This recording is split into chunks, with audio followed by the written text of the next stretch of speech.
Halo, Assalamualaikum warahmatullahi wabarakatuh. Perkenalkan, nama saya Nurul Afif Hanifah. Saya mahasiswi Universitas Mercu Buana dari program studi Teknik Informatika, Fakultas Ilmu Komputer. Kali ini saya akan menjelaskan materi tentang network layer. Yang pertama, the network layer. OSI Layer 3 atau Network Layer menyediakan layanan untuk memungkinkan perangkat akhir atau end device untuk bertukar data di seluruh jaringan. Seperti yang ditunjukkan pada gambar di sebelah kanan, IP versi 4 dan IP versi 6 adalah protokol komunikasi lapisan jaringan prinsip. Protokol lapisan jaringan lainnya termasuk protokol routing seperti Open Shortest Path First atau yang disingkat OSPF, dan protokol pesan seperti Internet Control Message Protocol atau yang disingkat ICMP.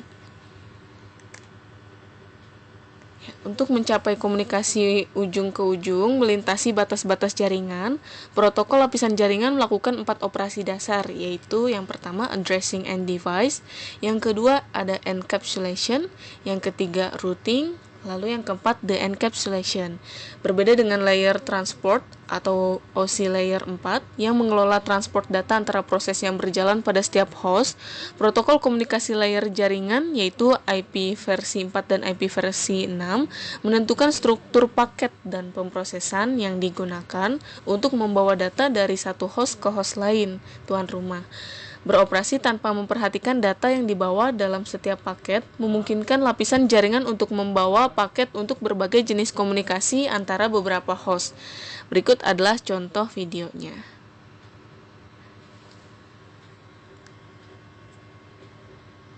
Ini adalah video contoh pengiriman data dari PC 1 ke PC yang satunya lagi. Di sini ada proses encapsulation lalu berubah menjadi segmen ada encapsulation lagi berubah menjadi paket ada proses encapsulation lagi berubah menjadi frame. Setelah itu di routing baru dikonversi kembali menjadi frame. Di sini ada proses the encapsulation.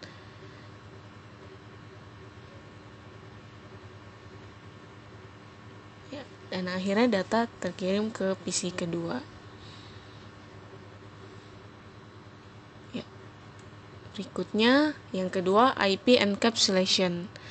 IP merangkum segmen transport, layer tepat di atas layer jaringan atau data lainnya dengan menambahkan header IP. Header IP digunakan untuk mengirimkan paket ke host tujuan. Gambar tersebut menggambarkan bagaimana layer transport PDU dienkapsulasi oleh layer jaringan PDU untuk membuat paket IP. Berikutnya, yang ketiga adalah karakteristik of IP. Berikut adalah karakteristik dasar IP. Yang pertama adalah connectionless. Tidak ada koneksi dengan tujuan yang dibuat sebelum mengirim paket data. Lalu yang kedua adalah best effort. IP secara inherent tidak dapat diandalkan karena pengiriman paket tidak dijamin. Lalu yang terakhir adalah media independent. Pengoperasian tidak tergantung pada medium, misalkan koper atau tembaga, kabel serat optik atau fiber, atau nirkabel atau yang bisa disebut wireless yang membawa data. Berikutnya, ini adalah penjelasan connectionless. IP tanpa koneksi, artinya tidak ada koneksi end-to-end khusus dibuat oleh IP sebelum data dikirim.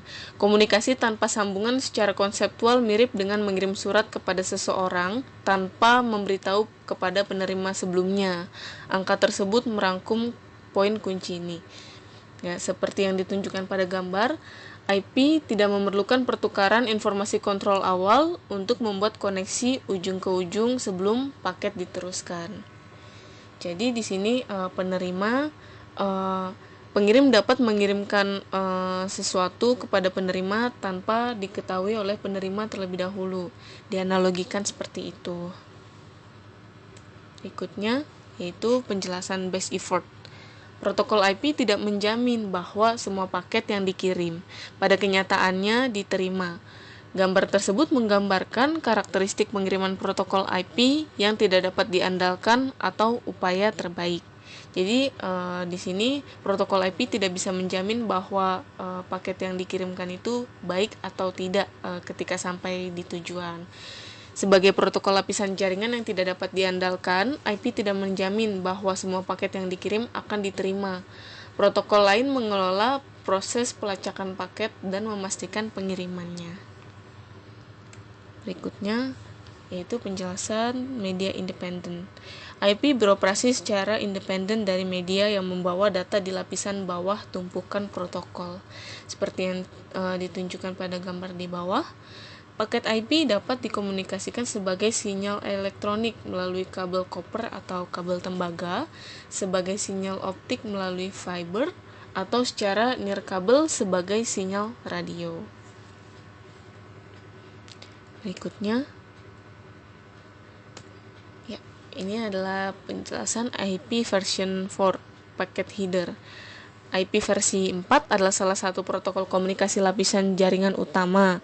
Header paket IP versi 4 digunakan untuk memastikan bahwa paket ini dikirim ke pemberhentian berikutnya dalam perjalanan ke perangkat akhir atau end device. Header paket IPv4 terdiri dari bidang yang berisi informasi penting tentang paket. Bidang-bidang ini berisi angka-angka biner yang diperiksa oleh proses layer 3. Berikut adalah gambar dari IP versi 4 paket header.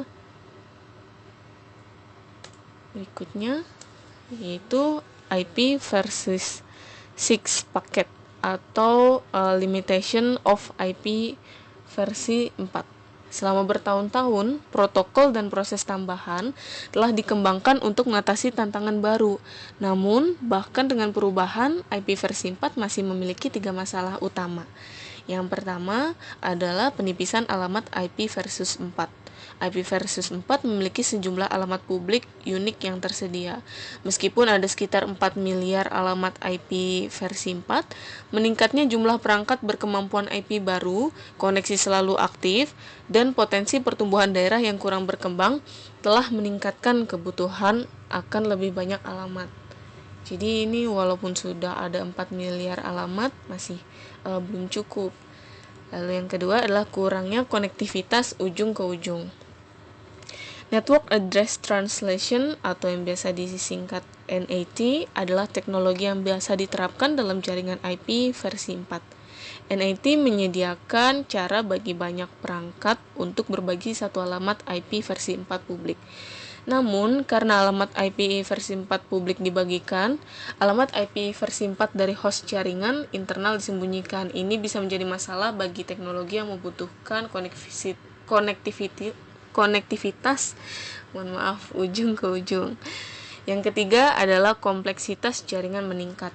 Meskipun NAT telah memperpanjang umur IP versi 4, itu hanya dimaksudkan sebagai mekanisme transisi ke IP versi 6. NAT dalam berbagai implementasinya menciptakan kompleksitas tambahan dalam jaringan, menciptakan latensi, dan membuat pemecahan masalah menjadi lebih sulit.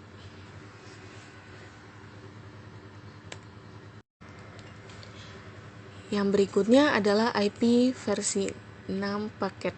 Perbaikan yang disediakan oleh IP versi 6 meliputi yang berikut. Yang pertama, peningkatan ruang alamat.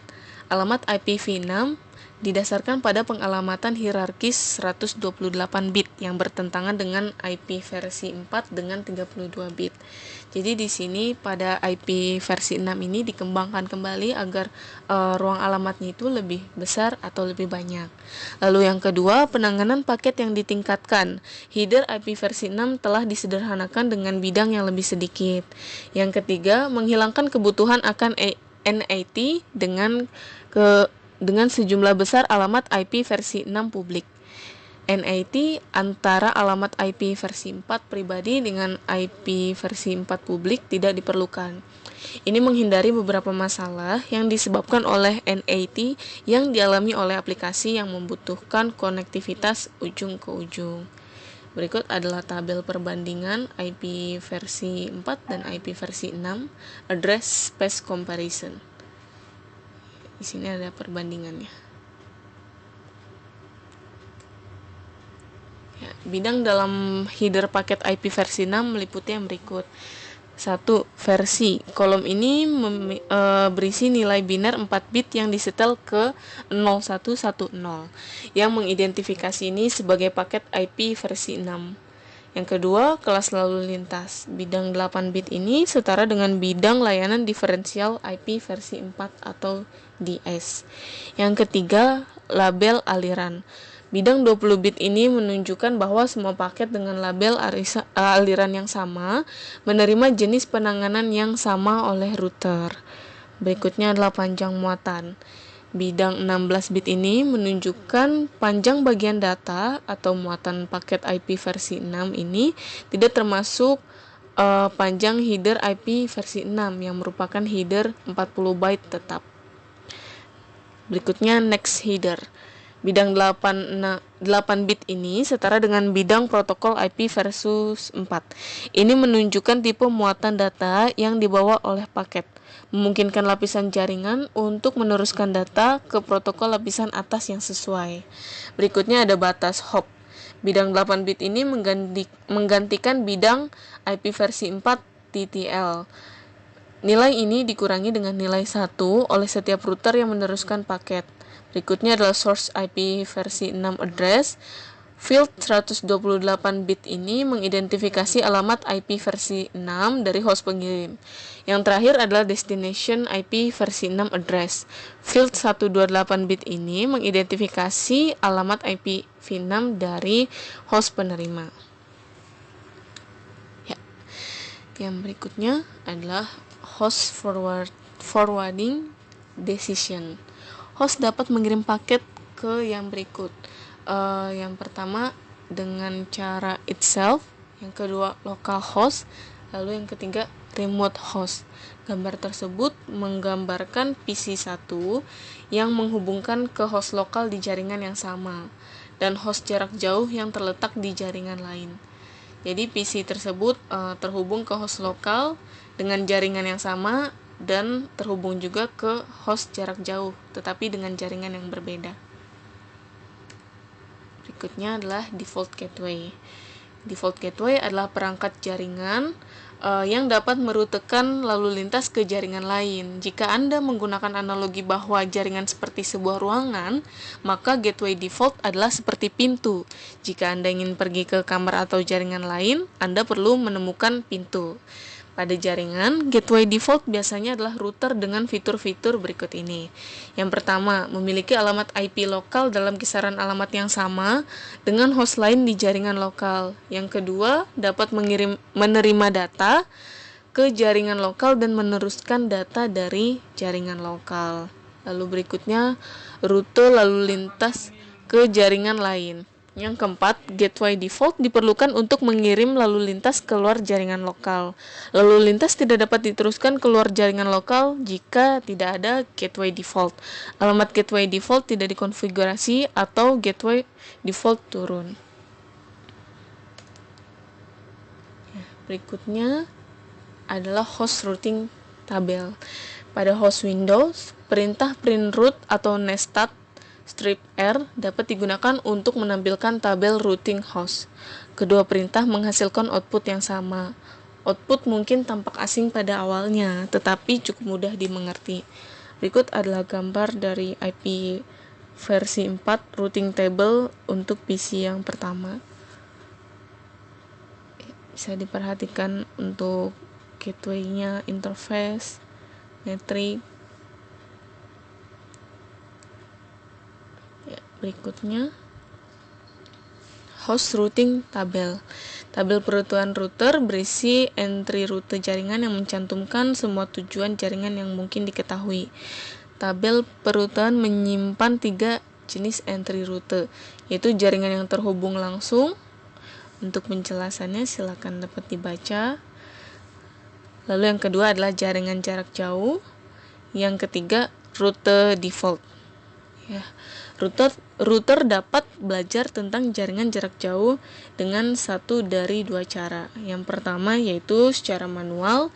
Jaringan jarak jauh secara manual dimasukkan ke dalam tabel rute menggunakan rute statis. Yang kedua, secara dinamis. Rute jauh secara otomatis dipelajari menggunakan protokol routing dinamis.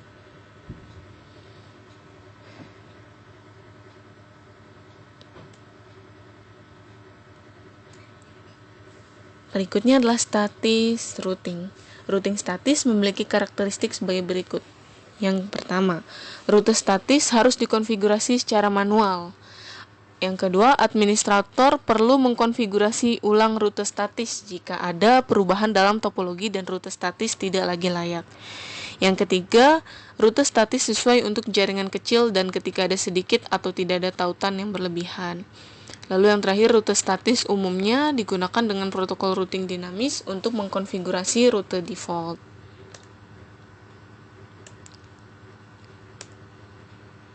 Berikut adalah penjelasan dynamic routing atau dinamis ya. Konfigurasi dasar hanya memerlukan administrator jaringan untuk mengaktifkan jaringan yang terhubung langsung dalam protokol routing dinamis. Protokol routing dinamis akan secara otomatis melakukan 4 hal berikut. Yang pertama, menemukan jaringan jarak jauh, lalu menyimpan informasi perutuhan terkini, memilih jalur terbaik ke jaringan tujuan, dan yang terakhir mencoba menemukan jalur terbaik baru jika jalur saat ini sudah tidak lagi tersedia. Ya, sekian presentasi dari saya. Apabila ada kesalahan mohon maaf. Terima kasih atas perhatiannya. Wassalamualaikum warahmatullahi wabarakatuh.